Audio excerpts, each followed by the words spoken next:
Cette semaine, dans Carnet de santé, nous mettons l'accent sur les maladies rhumatismales qui causent beaucoup de souffrance. Les experts tirent la sonnette d'alarme sur l'augmentation des maladies rhumatismales en Afrique. Et le Malawi connaît une recrudescence des cas de choléra. De plus, les pénuries de sérum antivenimeux suscitent des inquiétudes en Eswatini. Enfin, un garçon de 14 ans a découvert un traitement contre le cancer avec du savon. C'est dans cette édition de Carnet de santé.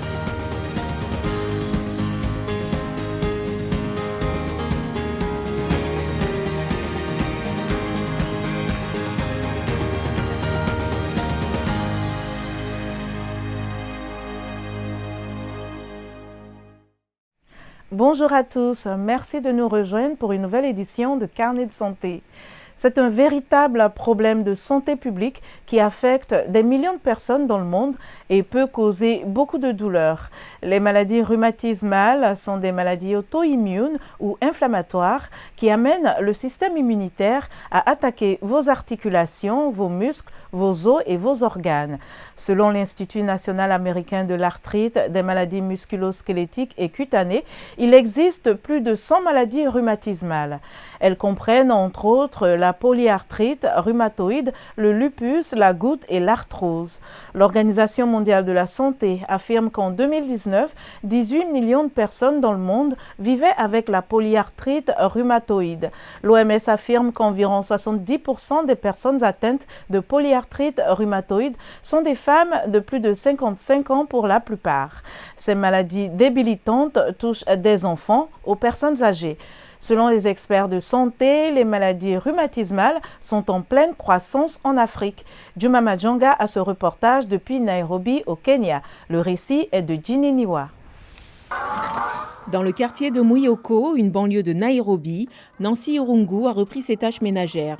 Il y a quelques mois, elle n'était plus en mesure d'effectuer ses tâches après être tombée malade à cause d'une polyarthrite rhumatoïde et d'une goutte qui l'empêchait de se déplacer. Son mari et sa mère ont également été touchés par la maladie. Après des mois de traitement, Nancy Irungu, mère de 5 enfants et leader religieux, est heureuse de pouvoir reprendre ses fonctions. Je pouvais aller à l'église, je pouvais faire les lectures, je pouvais même prêcher, mais je ne pouvais pas faire des choses comme me laver, aller au jardin, rien de tout cela. Le médecin qui a soigné Irungu et ses proches est le professeur Omondi Oyo, rhumatologue à l'hôpital national Kenyatta et professeur à l'université de Nairobi. Oyo attribue l'augmentation de ces cas de maladies rhumatismales en Afrique au changement de mode de vie qui se produit sur le continent et dans le monde. En général, dans le monde entier, les gens sont moins actifs. De moins en moins de gens font de l'exercice. Il y a plus d'obésité. Il y a un changement de régime alimentaire. Les gens mangent plus de protéines animales, de jus, de fruits conservés avec du fructose. Et donc, il y a une augmentation de l'acide urique dans le monde entier.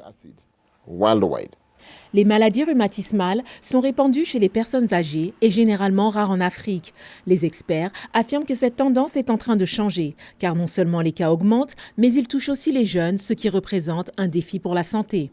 La goutte est associée à l'hypertension, à l'hypercholestérolémie et au diabète. Ils ont donc tendance à s'associer, en particulier chez les personnes obèses. Et le problème de cette combinaison est qu'elle peut endommager les reins, les vaisseaux sanguins du cœur et prédisposer à la crise cardiaque et à l'accident vasculaire cérébral. Le traitement des maladies rhumatismales peut être coûteux, mais selon Oyo, dans la plupart des cas, il suffit de changer 2 choses de son mode de vie pour les éviter. Les gens devraient être plus actifs physiquement, ce qui contribuerait à réduire la prévalence de l'hypertension, de la goutte et du diabète. Le deuxième facteur est le régime alimentaire. Les gens devraient y prêter plus d'attention. Les Kenyans sont connus pour leur amour de la viande rôtie, connue sous le nom de nyama choma en swahili. Et à l'approche des festivités de Noël, les experts de la santé affirment qu'un peu de modération aujourd'hui peut permettre d'éviter des problèmes de santé à long terme. Pour en savoir davantage sur les maladies rhumatismales, nous nous sommes entretenus avec le Dr Theophilus Wangata, spécialiste en médecine interne chez Precise Healthcare au Kenya. Les trois formes les plus courantes sont l'ostéoarthrite, qui est liée au sida, et la polyarthrite rhumatoïde, qui est héréditaire et plus répandue chez les femmes, et la goutte, qui est plus fréquente chez les personnes qui ont des problèmes d'alimentation. Les symptômes courants sont en rapport avec l'articulation elle-même: douleur, raideur, rougissement, parfois gonflement des articulations. Le traitement de base des maladies rhumatismales sont donc constitués par ce que nous appelons les anti-inflammatoires stéroïdiens, tels que l'ibuprofène ou le diclofénac. Cependant, il existe d'autres types de médicaments qui visent à réduire l'inflammation dans les articulations, c'est-à-dire la rougeur, la douleur et le gonflement. Lorsque la maladie progresse, elle peut nécessiter d'autres traitements tels que la physiothérapie, l'aide à la mobilité par des béquilles, etc. Enfin, si l'articulation est très détruite, il peut être nécessaire de la remplacer. Cependant, d'autres maladies rhumatismales nécessitent également un traitement systématique ou un traitement ciblant d'autres organes comme les reins ou le cœur, parce qu'elles peuvent également affecter d'autres organes. Certaines habitudes de vie, comme la consommation excessive d'alcool, entraînent une augmentation du taux d'acide urique dans l'organisme et son dépôt dans les articulations. Lorsque quelqu'un prend du poids et qu'il a déjà des problèmes au genou, à la cheville ou à la hanche, il ne peut pas supporter le poids correctement. L'obésité aggrave donc la situation. Par ailleurs, certains types de régimes alimentaires, certains aliments comme beaucoup de viande rouge, beaucoup de fruits de mer, pour les personnes qui ont la goutte, déclenchent également ces crises de goutte. Il s'agit d'une maladie auto-immune. Elle est héréditaire. Par conséquent, si l'un de vos parents, en particulier l'un de vos parents immédiats, est atteint de polyarthrite rhumatoïde, il est possible que vous soyez également atteint de la même maladie. Mon dernier message concernant les problèmes d'arthrite est de consulter votre médecin pour obtenir les conseils appropriés. Le Malawi connaît une augmentation des cas de choléra. Ceci 2 mois seulement après la levée du gouvernement d'une déclaration d'urgence de santé publique en vigueur depuis début 2022. Chimwemwe Padata a des précisions depuis Lilongwe au Malawi. Jean-Roger Bion raconte. 2 mois après que le ministère de la Santé du Malawi a déclaré que le choléra n'était plus une urgence nationale de santé publique, le pays connaît une augmentation des cas. Selon Georges Joby, activiste des droits de la santé, ce pic s'explique par une attitude plus détendue à l'égard des mesures de prévention du choléra. Après que le nombre de cas a diminué et que les gens ont cessé de mourir et que le ministère de la Santé a fait savoir que le choléra n'était plus une menace pour la santé publique, nous avons vu les gens baisser leur garde et les questions relatives au lavage des mains. L'accès à l'eau potable pour les Malawites des zones rurales reste un défi et, selon le gouvernement, la majorité des habitants des régions reculées du pays dépendent de puits ou de forages pour s'approvisionner en eau. Le gouvernement exige désormais que tous les puits et forages soient conformes aux réglementations gouvernementales en matière d'eau salubre d'ici la fin du mois. Sur les 44 forages que nous avons échantillonnés, 33 d'entre eux, ce qui représente 75% des forages échantillonnés, avaient leur eau biologiquement contaminée. La nouvelle réglementation est frustrante pour des gens comme Gloria Chiwota du village de Chimfumbulu à Lilongwe qui dit qu'elle est coûteuse et qu'elle ne leur donne pas assez de temps pour s'y conformer. Nous dépendons de cette eau souterraine. Ce n'est pas réaliste car la plupart des maisons n'ont pas les moyens de payer les abonnements annuels pour les forages. Nous demandons au gouvernement de retirer son ultimatum.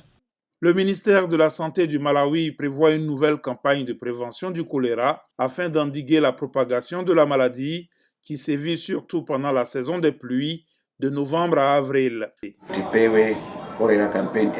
Nous allons bientôt lancer une campagne Tipewe contre le choléra afin d'éviter une situation similaire, mais nous voulons aussi intensifier nos efforts. Depuis mars 2022, le choléra a tué plus de 1700 personnes au Malawi. La nation d'Eswatini en Afrique australe compte 8 espèces de serpents très venimeux et une population essentiellement rurale de 1,2 million d'habitants. Leurs morsures peuvent être mortelles, encore plus lorsqu'il y a une pénurie de sérum antivenimeux. Nokukania Moussi de VOA nous en dit plus depuis Monzini. Récit Alexandrine Holognan. C'est un appel qu'aucun parent ne veut recevoir. Kosimpile Tabeze était au travail lorsqu'il a appris que son fils de 14 ans, Sebolenko aussi, avait été mordu par un serpent. Je suis arrivé et je l'ai trouvé en mauvais état. À l'époque, nous ne savions pas qu'il avait été mordu par un mamba noir. Sur le chemin, la route était mauvaise. Je voyais la vie même de mon fils s'éloigner. Je n'ai pas pu m'empêcher de pleurer. Son fils a été sauvé grâce à la disponibilité d'un antivenin contre la morsure de serpent. Mais s'il n'y avait pas eu la commission Look, un prestataire de soins de santé confessionnels, les choses auraient pu se passer différemment. Chaque flacon coûte jusqu'à $120, un prix que Tabeze ne pourrait jamais se permettre. Selon l'Organisation mondiale de la santé, l'antivenin est le traitement des morsures de serpent. Mais il y a une pénurie mondiale en raison de son coût élevé et de sa production difficile. C'est là que la commission Look intervient, explique Echo van der Waal, cofondatrice du groupe qui apporte des soins de santé gratuits à la population rurale de l'Eswatini. Au cours de l'année écoulée, nous avons admis plus de 250 patients victimes de morsures de serpents et nous ne déplorons aucun décès ni aucune perte de membres, ce dont nous nous félicitons. La fondation anti-venin d'Eswatini peut être débordée par environ 400 appels pendant la saison des morsures de serpents, les mois chauds d'août et de septembre. Les victimes sont transportées, admises en observation et traitées avec un antivenin si nécessaire. Il y a une pénurie importante. Cela fait maintenant 3 ans que nous nous battons pour sauver des vies avec à peine 100 flacons d'antivenin par saison. Les autorités gouvernementales de l'Eswatini affirment qu'au moins 6 personnes sont mortes de morsures de serpent depuis le début de l'année. Selon l'OMS, 80 à 100 000 personnes meurent chaque année dans le monde. Les experts en soins de santé affirment que des vies continueront d'être perdues si les gouvernements ne parviennent pas à remédier à la pénurie d'antivenin. Hemen Bekele, un Américain d'origine éthiopienne âgé de 14 ans, a remporté le prix du concours 3e du meilleur jeune scientifique des États-Unis. Il a créé un savon à faible coût qui traite le cancer de la peau. L'invention de Bekele pourra apporter des solutions pour des communautés pauvres. Eden Guérimou s'est entretenu avec Hemen Bekele au lycée W.T. Woodson en Virginie. Je pense que le savon présente plusieurs aspects et facteurs de motivation différents pour chacun. Par exemple, il y a le fait qu'il soit abordable et accessible. Depuis mon plus jeune âge, j'ai toujours été passionné par la recherche de solutions qui ne soient pas seulement intéressantes d'un point de vue scientifique, mais qui soient également accessibles au plus grand nombre. Dans le cas d'une maladie comme le cancer de la peau, pour laquelle il existe déjà des traitements, le problème est que ces traitements ne sont pas accessibles à tout le monde. Je sais que le prix moyen d'un traitement contre le cancer de la peau dans le monde s'élève à peu près $40,000, ce qui est un prix incroyable quand on sait que de nombreuses personnes ne peuvent pas se le permettre.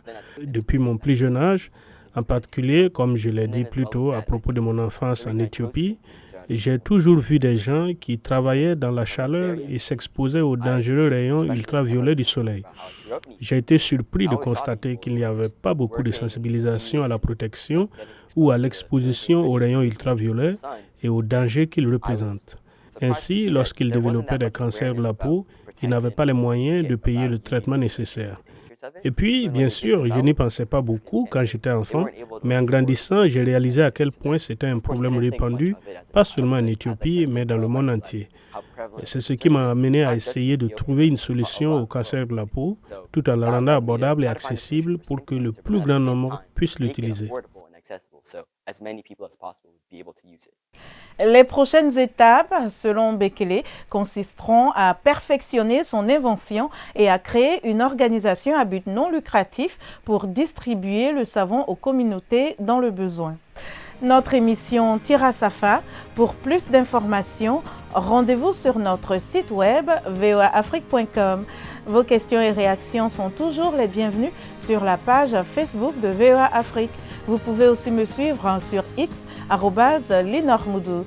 Merci de votre fidélité à Carnet de Santé. D'ici la semaine prochaine, portez-vous bien et à bientôt.